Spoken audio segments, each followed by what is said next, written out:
नमस्कार, शाम के 7 बज चुके हैं। आप देख रहे हैं देश तक। आपके साथ मैं हूं चित्रा त्रिपाठी।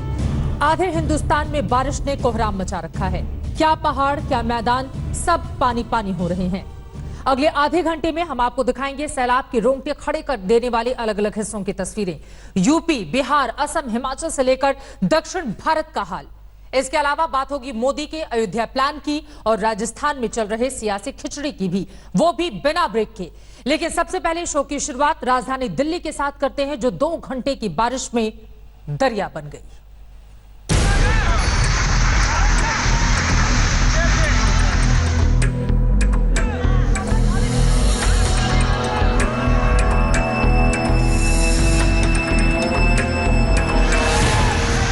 रोंगटे खड़े कर देने वाली तस्वीर किसी पहाड़ की नहीं, बल्कि देश की राजधानी की है। देश की राजधानी में सैलाब के सितम का ट्रेलर है। सैलाब के साथ पहले पेड़ और फिर इस मकान की नींव बह गई। अगले ही पल ईंटों के साथ भर-भरा कर पूरा मकान पानी में बह गया। लोग चीखते रहे, चिल्लाते रहे। देखते ही देखते एक नाला पूरे घर को बहा ले गया। दिल्ली ने शायद ही पहले कभी सैलाब का ऐसा मंजर देखा हो। डरा देने वाली ये तस्वीरें दिल्ली के आईटीओ के पास अन्ना नगर इलाके की हैं, जहां अभी भी लोग सदमे में हैं। WHO में पानी भरने की वजह से हमारे घरों में बहाव इतनी तेज था, उसी की वजह से हमारी नींव में पानी गया और हमारे घर गिर गए। पर हम लोग बच पाए, बाकी कुछ भी नहीं बचा हमारा, सब कुछ दब गया उसमें। अब आपको दिखाते हैं दिल्ली में रात को आई बारिश की तबाही की कुछ और तस्वीरें। अब दिल्ली के मिंटो रोड का हाल देखिए। डीटीसी बस पानी में पूरी तरह से डूब गई। यात्री जान बचाने के लिए छतों पर आ गए। सीढ़ी और रस्सी के सहारे उन्हें रेस्क्यू करके निकाला गया। राहत की बात यह थी कि रविवार और सुबह का वक्त होने की वजह से बस में ज्यादा लोग सवार नहीं थे। बसों के यात्रियों ने तो किसी तरह अपनी जान बचा ली, लेकिन उसी अंडरपास में एक टेम्पो वाला पानी में डूबकर मर गया। सबसे बड़ी बात, मिंटो रोड का ये इलाका दिल्ली के पॉश और व्यस्त इलाकों में से एक माना जाता है। 2-2.5 घंटे के आसपास जो बारिश हुई थी, उसमें ही ये हाल है, जो कि बड़ा सवाल खड़ा करता है अथॉरिटीज पे, एमसीडी पे, दिल्ली सरकार पे, कि अब तक आखिर वो क्या कर रहे थे, क्यों मानसून की उन्होंने तैयारियां कर नहीं रखी थी। अब दिल्ली के वजीरपुर में अंडरपास का हाल देखिए। अंडरपास के दोनों ओर डीटीसी और क्लस्टर बसें फंस गई। बस के ड्राइवर और यात्रियों ने किसी तरह से सिर पर कपड़े जूते रखकर खुद को बाहर निकाला। ये दिल्ली की पहली बारिश है जिसने राजधानी को पूरी तरह से पानी पानी कर दिया। क्या आम, क्या खास और क्या बस्तियां, सब कुछ डूब गया। Jantar Mantar, India gate, Lutyens zone, हर जगह का बुरा हाल है। सिर्फ 2 घंटे की बारिश में दिल्ली दरिया हो गई। सरकार के दावे पानी पानी हो गए। निखिल लखवानी, जितेंद्र बहादुर सिंह के साथ सुशांत मेहरा, दिल्ली आज तक। दिल्ली को दुनिया के सबसे एडवांस सिटी बनाए जाने के दावे किए जाते हैं, लेकिन हर साल बारिश में दिल्ली का यही हाल होता है। न पानी की निकासी का इंतजाम, न बारिश से निपटने की तैयारी। सरकार किसी की भी हो, बस एक दूसरे पर टोपी ट्रांसफर कर अपना पल्ला झाड़ने के लिए हर पार्टी का नेता तैयार है। ये ज़रूर है कि इस बार कोरोना के चलते, लॉकडाउन के चलते और हमारी बहुत सारी एजेंसियों का कुछ हिस्सा कोरोना मैनेजमेंट में भी लगा हुआ था, तो उस वजह से कुछ चीज़ें हो सकता है छूटी हों, लेकिन जहाँ भी कमी है हम उसको पूरी कर रहे हैं। और मुख्यमंत्री जी खुद लगातार इन चीज़ों पर नजरानी रखे हुए हैं। उन्होंने जब फ्लड कंट्रोल ऑर्डर हुआ था उसकी भी पूरी बैठक की थी। पीडब्ल्यूडी की सड़क है, पीडब्ल्यूडी का ब्रिज है, ड्रेन है पीडब्ल्यूडी का। इस अंतर को किसी को घालमेल नहीं करना है। हो सकता है कहीं एमसीडी का कोई नाला हो जिसमें अभी सफाई न हुई हो, अगर हमारे ध्यान में आए तो निश्चित रूप से हम उस पर वहाँ के अधिकारियों को भी दोषी ठहराएंगे, लेकिन इस केस में कहीं भी एमसीडी से लेना देना नहीं है। आपकी तैयारियां बिल्कुल नग्न थी, आप छुप के घर बैठे हैं। आप एक डरपोक मुख्यमंत्री की तरह घर बैठ गए, असहाय मुख्यमंत्री आप शीला जी को बोलते थे। ये दिल्ली आधुनिक दिल्ली बना के दी थी शीला जी ने। अफसोस इस बात का है कि आधुनिक दिल्ली को बर्बाद करने का काम आम आदमी पार्टी के मुख्यमंत्री केजरीवाल जी ने किया। एक दूसरे पर ठीकरा फोड़ने की कोशिशें लगातार जारी हैं, लेकिन दिल्ली के आम लोगों का क्या? हर साल उनकी यही बेबसी की तस्वीरें मानसून के सीजन में। दिल्ली की तस्वीर आपने देख ली, आगे आपको बाढ़ से बेहाल देश के दूसरे हिस्सों का भी हाल दिखाएंगे, लेकिन उसके पहले यूपी के बरेली का हैरान करने वाला वीडियो देखिए। यह कोरोना वार्ड की छत से झरना फूट पड़ा।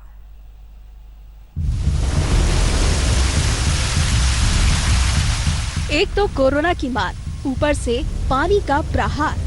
छत से पानी की ये बौछार अस्पताल के कोरोना वार्ड में हो रही है। पूरे वार्ड में कोरोना संक्रमित मरीज भर्ती हैं। इनमें महिलाएं भी हैं और बच्चे भी। अचानक छत से बरसात के पानी को निकालने के लिए लगा पाइप टूट गया और पाइप के टूटते ही झरना फूट पड़ा।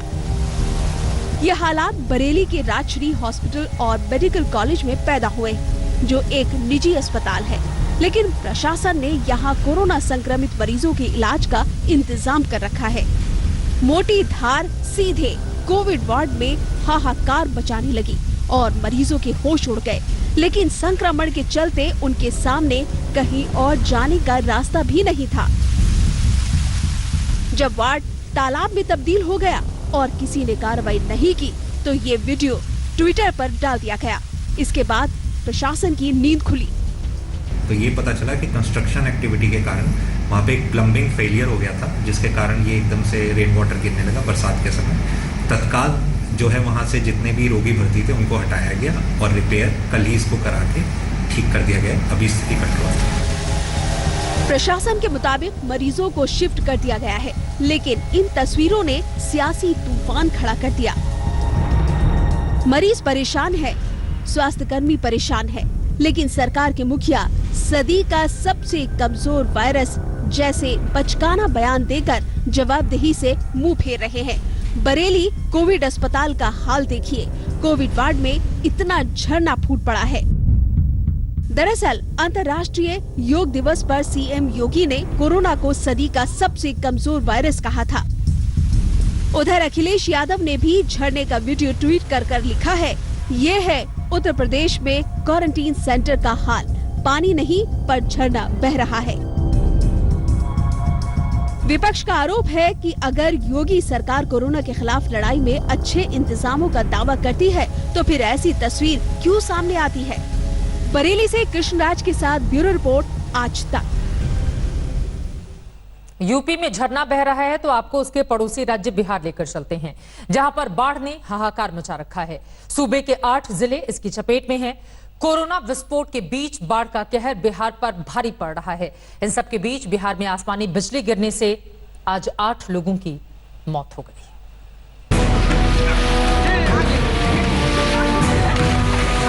एक तरफ बिहार बाढ़ की विभीषिका से जूझ रहा है, तो दूसरी तरफ बिहार के कटिहार में ये बच्चे खतरनाक स्टंट कर रहे हैं। जान की परवाह किए बिना ये बच्चे सड़क पुल से करीब 60 से 70 फीट नीचे बह रही महानंदा नदी में बेखौफ होकर छलांग लगा रहे हैं।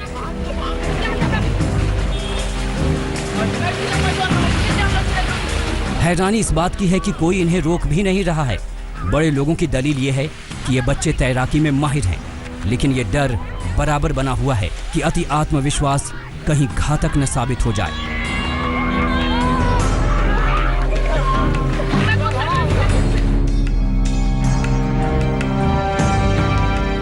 वहीं पिछले 24 घंटे से हो रही बारिश के बाद उत्तर बिहार की बूढ़ी गंडक नदी पूरे उफान पर है। इस वजह से मुजफ्फरपुर शहर के कई इलाकों में बाढ़ का पानी घुस चुका है। शहर के बीचों बीच बना अहियारपुर पुलिस स्टेशन टापू में तब्दील हो गया है। बाढ़ के इस पानी की वजह से आप देख सकते हैं यहाँ पर हाथों में इस तरीके से राइफल को लेके, जूते चप्पल जो पहनते हैं और पानी पीने का जो सामान होता है उसको लेके इस तरीके से निकलना पड़ रहा है ड्यूटी के लिए। कैसे आप लोग भी जाइएगा ड्यूटी करने के लिए? सर पानी में हेल के जाना पड़ता है सर, बहुत दिक्कत है सर। राइफल लेके जा रहे हैं ऐसे पूरा आप लोग? ये सर गर्म पानी ले जाते हैं सर, और जूता खोल के ले जाने पड़ रहा है सर। नाव के वास्ते तो सर जरूरी है। पर साल भी नाव यहाँ चल रहा था सर। इस साल तो और एगो सर थी हो गया है कि कोरोना से ठीक किया गया हो रहा है हम लोग। अब पानी दोनों सर दबा रहा है। बाढ़ की चपेट में बिहार के 8 जिले आ गए हैं। प्रभावित जिलों में सीतामढ़ी, शिवहर, सुपौल, किशनगंज, दरभंगा, मुजफ्फरपुर, गोपालगंज और पूर्वी चंपारण शामिल है। उधर राजधानी पटना में भी आज झमाझम बारिश हुई। कटिहार में विपुल राहुल और मुजफ्फरपुर में रोहित कुमार सिंह के साथ सुजीत कुमार झा, पटना आज तक। पहाड़ों से लेकर मैदानों और समंदर किनारे तक हिंदुस्तान में पानी का प्रहार हो रहा है। उत्तराखंड में कई गांव बह गए तो हिमाचल में सेब के बागान तबाह हो गए।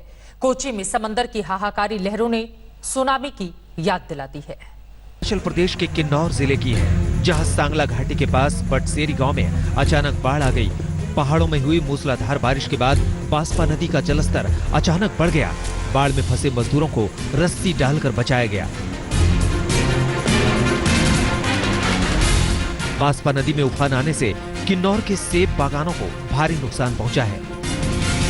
जो फ्लड आ रहा है उसको देखते हुए इसका प्रॉपर चलेशन किया जाए और लोगों को बार बार जो सेब की फसल होता है उस बगीचों में घुसने से लाखों का नुकसान हो रहा है।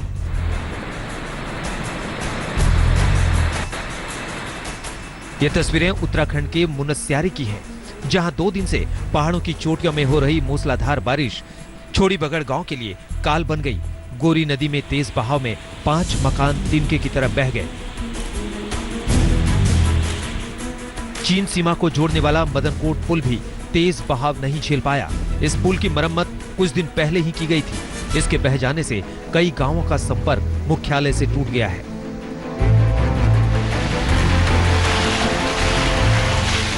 कोची की इन तस्वीरों को देखकर आप दंग रह जाएंगे, मानो समंदर सीमाएं तोड़कर रिहायशी इलाकों में दाखिल होने पर आमादा है। देखते ही देखते समंदर का पानी गांव में भर गया। लोगों को सुनामी की याद आ गई और जान बचाने की जुगत में लग गए।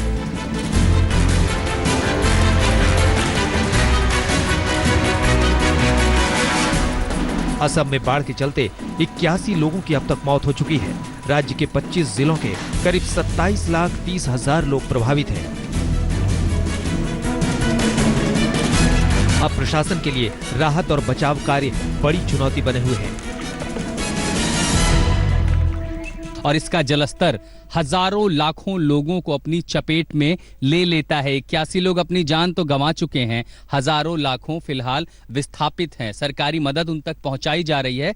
जल्द राहत आपदा का काम एनडीआरएफ, एसडीआरएफ और राज्य सरकार की ओर से जारी है।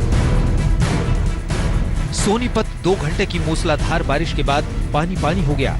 रेलवे अंडरपास में तो 10 फीट पानी जमा हो गया। शहर की कई सड़कें स्विमिंग पूल बन गईं।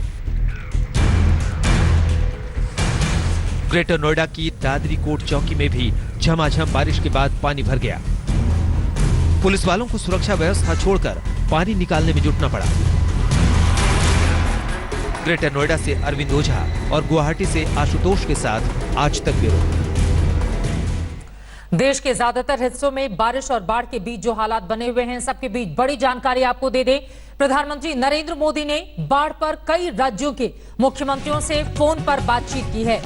प्रधानमंत्री ने फोन पर बातचीत कर हालात का जायजा लिया है। बाढ़ को लेकर कई राज्यों के सीएम से पीएम मोदी ने बातचीत की है। उन राज्यों में बिहार स्थिति वहां पर भयावह है। असम की बात करें, वहां पर गांव के गांव डूबे हुए हैं। इसके अलावा आंध्र, तेलंगाना के मुख्यमंत्रियों से भी बातचीत की है प्रधानमंत्री ने। तमिलनाडु, हिमाचल प्रदेश के मुख्यमंत्री से भी बातचीत कर वहां पर किस तरह के हालात राज्य में बने हुए हैं, इसका उन्होंने जायजा लिया है और हालात से निपटने और लोगों को राहत देने के उपायों पर चर्चा की गई है। बिहार, असम, आंध्र, तेलंगाना के मुख्यमंत्रियों से बातचीत की है प्रधानमंत्री ने और तमिलनाडु, हिमाचल, उत्तराखंड के सीएम से भी उनकी बातचीत हुई है। बेहद महत्वपूर्ण ये बातचीत, क्योंकि बड़ी आबादी इस वक्त पानी में डूबी हुई है और उन्हें राहत कैसे पहुंचाई जाए, ये राज्य सरकारों के सामने एक बड़ी चुनौती। इसी वजह से प्रधानमंत्री नरेंद्र मोदी ने मुख्यमंत्रियों से बातचीत कर उन्हें हर तरह की मदद का भरोसा भी दिलाया। उधर अयोध्या में राम मंदिर निर्माण का भूमि पूजन 5 अगस्त को होना लगभग तय हो गया है। बड़ी खबर यह है कि भूमि पूजन के लिए पीएम मोदी अयोध्या जा सकते हैं। मंदिर निर्माण के लिए बने ट्रस्ट ने उन्हें न्योता भेज दिया है।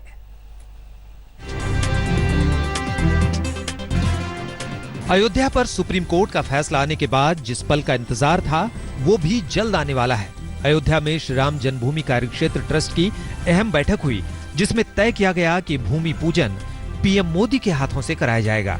इसके लिए उन्हें न्योता भेज दिया गया है। ग्रहों की दशा के अनुसार 2 शुभ मुहूर्त 3 या 5 अगस्त का है। पीएमओ से जवाब आने पर इनमें से एक पक्की तारीख तय हो जाएगी।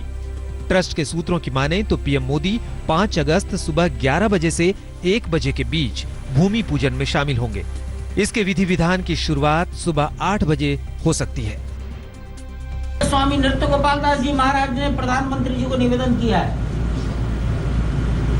तिथियों का सुझाव भी दिया है, लेकिन अंतिम निर्णय तो प्रधानमंत्री कार्यालय को करना है। उनकी जब सहमति आएगी, आप भी जानते हैं प्राइम मिनिस्टर आएंगे तो कम से कम 15 दिन का समय तो प्रशासन को चाहिए। 5 अगस्त की तारीख इस मायने में भी अहम है कि 1 साल पहले इसी दिन अनुच्छेद 370 को समाप्त कर जम्मू कश्मीर को दिया गया विशेष दर्जा खत्म कर दिया गया था। प्रधानमंत्री के पूर्व प्रधान सचिव नृपेंद्र मिश्रा की अध्यक्षता में हुई बैठक में 5 अहम मुद्दे तय किए जाने थे। भूमि पूजन की तारीख, प्रधानमंत्री की भागीदारी, गर्भगृह की डिजाइन, 70 एकड़ जमीन पर निर्माण की डिजाइन और एक ही परिसर के भीतर सीता मंदिर का निर्माण। बैठक में तय किया गया है कि मंदिर की ऊंचाई अब थोड़ी अधिक होगी। पहले तय हुआ था कि ऊंचाई 141 फीट होगी और अब 161 फीट होगी। पहले 3 गुंबद तय किए गए थे और अब 5 गुंबद बनाए जाएंगे। चंपत राय के मुताबिक देश भर के 4 लाख ब्लॉक के 10 करोड़ लोगों से चंदे के लिए संपर्क किया जाएगा। उन्हीं पैसों से मंदिर का निर्माण होगा। अयोध्या में बनबीर सिंह के साथ राहुल श्रीवास्तव, दिल्ली, आज तक। मंदिर ट्रस्ट ने प्रधानमंत्री को न्योता भेज दिया है। सूत्र बता रहे हैं पीएम मोदी 5 अगस्त को अयोध्या जाएंगे। सुबह 11 बजे से दोपहर 1 बजे तक भूमि पूजन का ये बहुत बड़ा कार्यक्रम वहां पर रखा गया है। काफी लोगों की मौजूदगी भी होगी। हालांकि कोरोना काल ये चल रहा है, ऐसे में कोशिश यही होगी कि एक तरफ भूमि पूजन का कार्यक्रम भी अच्छे से हो जाए और दूसरी दिक्कतें भी पेश नहीं आए। लेकिन 5 अगस्त का एक बहुत बड़ा संयोग है। दरअसल पिछले साल 5 अगस्त को जम्मू कश्मीर से अनुच्छेद 370 को हटाया गया था। इसे जम्मू कश्मीर को मिला विशेष दर्जा समाप्त कर दिया गया। राम मंदिर निर्माण और 370 को हटाना बीजेपी के एजेंडे में शामिल था। अब हम आपको दिखाते हैं बड़ी बातें। 5 अगस्त को भूमि पूजन का संयोग, पीएम मोदी 5 अगस्त को अयोध्या आएंगे। सूत्र ये बड़ी जानकारी हमें दे रहे हैं। अपने आप में ये तारीख काफी ज्यादा महत्वपूर्ण है। प्रधानमंत्री नरेंद्र मोदी 5 अगस्त को अयोध्या जाएंगे, ये बड़ी जानकारी निकलकर सामने आ रही है। मैं चाहूंगी दूसरा ग्राफिक्स आपको दिखाया जाए। सुबह 11 बजे से 1 बजे तक भूमि पूजन का कार्यक्रम होगा, उसमें प्रधानमंत्री मोदी शामिल होंगे। 5 अगस्त 2019 को अनुच्छेद 370 हटाया गया था। पिछले साल की ही ये तारीख थी, 370 को हटा दिया था। जम्मू कश्मीर का विशेष दर्जा समाप्त किया गया था, जो बीजेपी के एजेंडे में शुरू से ही, जब से ये पार्टी 1980 बनी, 1980 में इस पार्टी का गठन किया गया था, तब से बीजेपी के एजेंडे में शामिल था। 5 अगस्त को पीएम मोदी का भूमि पूजन में जाना एक बहुत बड़ा सियासी संकेत भी है। इस वजह से भी 5 अगस्त की तारीख मानी यही जा रही है कि यही वो तारीख होगी जिस दिन प्रधानमंत्री नरेंद्र मोदी अयोध्या जा सकते हैं। हालांकि 3 अगस्त का भी ऑप्शन, 2 तारीखें दी गई थी, 3 अगस्त का भी ऑप्शन उसमें था। 3 अगस्त को रक्षाबंधन का कार्यक्रम है, लेकिन माना जा रहा है 5 अगस्त को प्रधानमंत्री मोदी जा सकते हैं भूमि पूजन के कार्यक्रम में अयोध्या। लेकिन इन सब के बीच आपको यह भी बताते चले, एनसीपी सुप्रीमो शरद पवार ने मोदी सरकार पर निशाना साधा है। उन्होंने कहा है कि कुछ लोगों को लगता है राम मंदिर बनने से कोरोना हार जाएगा। तंज कसा है यहां पर शरद पवार ने। उनकी ओर से कहा गया है कुछ लोगों को ऐसा भ्रम है, ऐसा लगता है कि राम मंदिर बनने से कोरोना हार जाएगा। हमें अपनी प्राथमिकता तय करनी होगी। ये तय करना होगा कि महत्वपूर्ण क्या है। इस तरह से नसीहत देते हुए एनसीपी सुप्रीमो शरद पवार यहां पर पीएम मोदी को नजर आ रहे हैं। राम मंदिर को लेकर मोदी सरकार पर शरद पवार का निशाना।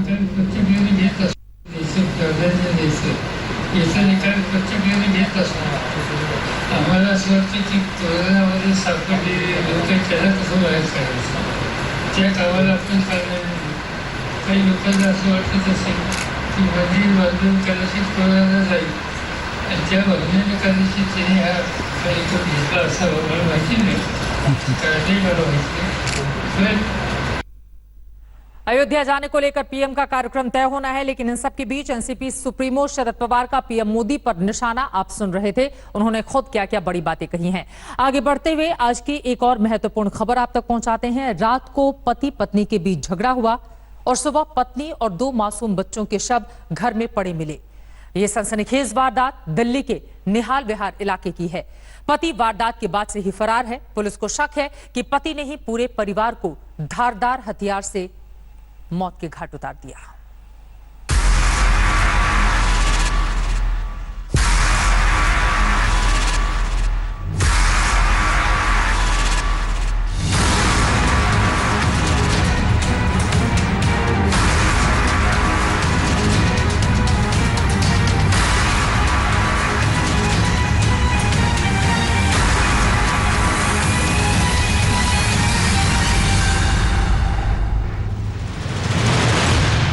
दिल्ली का निहाल विहार इलाका, जहां रविवार सुबह ट्रिपल मर्डर की खबर से हड़कंप मच गया।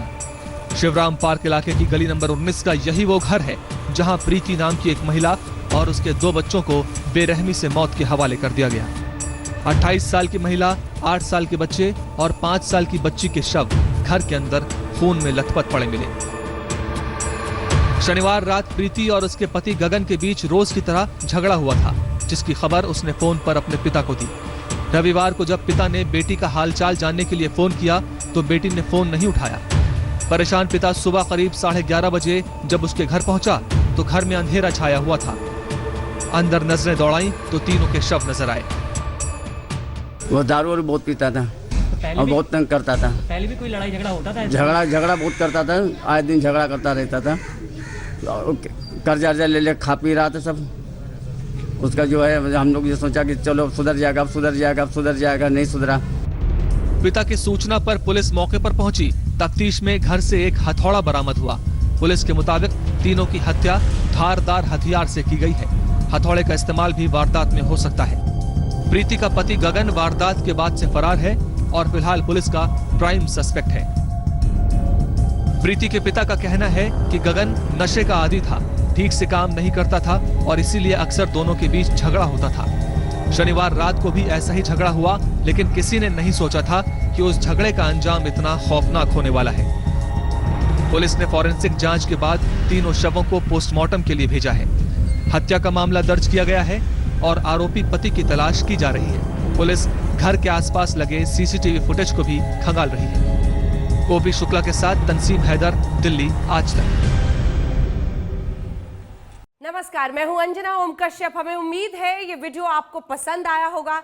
लेटेस्ट खबरों के लिए यूं ही देखते रहिए आज तक और इस वीडियो के पसंद आने पर लाइक, शेयर एंड सब्सक्राइब करना ना भूलें।